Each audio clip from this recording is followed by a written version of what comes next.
Lapo Binazzi, UFO. Il Giro d'Italia degli UFO, nelle varie versioni 1, 2, 3, 4, ne abbiamo fatti diversi, è uno strumento di indagine urbanistica, quindi un'urbanistica concettuale e performativa, utilizzando la metafora del Giro d'Italia fisicamente.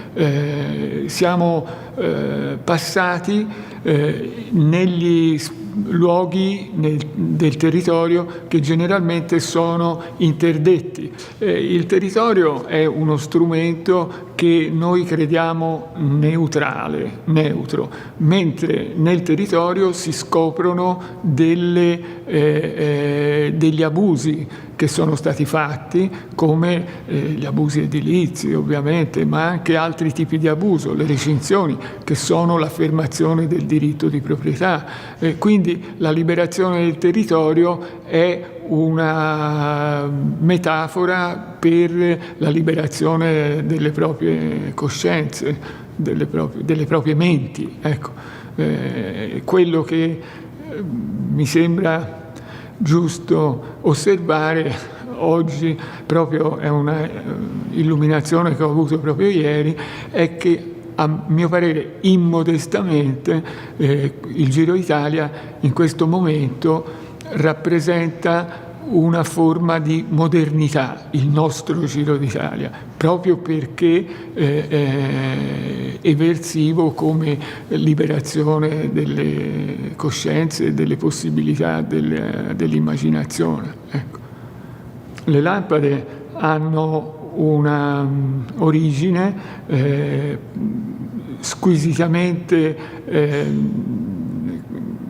metaforica, di nuovo, sono un recupero della nostra immaginazione, specialmente degli anni 50, e rappresentano i simboli delle case di produzione cinematografiche, le majors, ma talvolta incrociate o modificate. Quindi è una riappropriazione, in definitiva, dei sogni dispensati dalle major cinematografiche attraverso i propri simboli.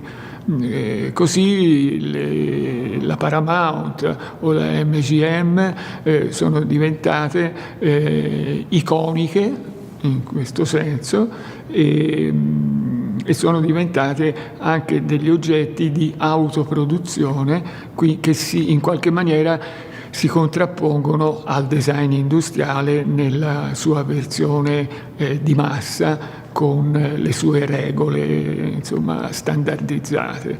Ecco, invece è un nuovo artigianato che scopre nuove possibilità nella concettualizzazione dei simboli e dei materiali che vengono adoperati per costruire queste lampade. Sono anche degli esempi di una semiotica sperimentale che noi abbiamo imparato e agito insieme a Umberto Eco, che era il nostro professore, dove queste lampade, specialmente in questo caso la lampada dollaro, sono degli esempi di architettura narrativa, di design narrativo.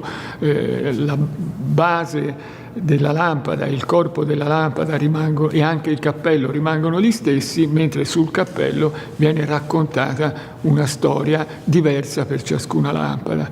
E quindi attraverso questo racconto si passa a mettere insieme delle associazioni di idee, dove ci sono associazioni di idee di primo livello, di secondo livello, di terzo livello e così all'infinito, per cui la stessa lampada può essere connotata in infinite maniere.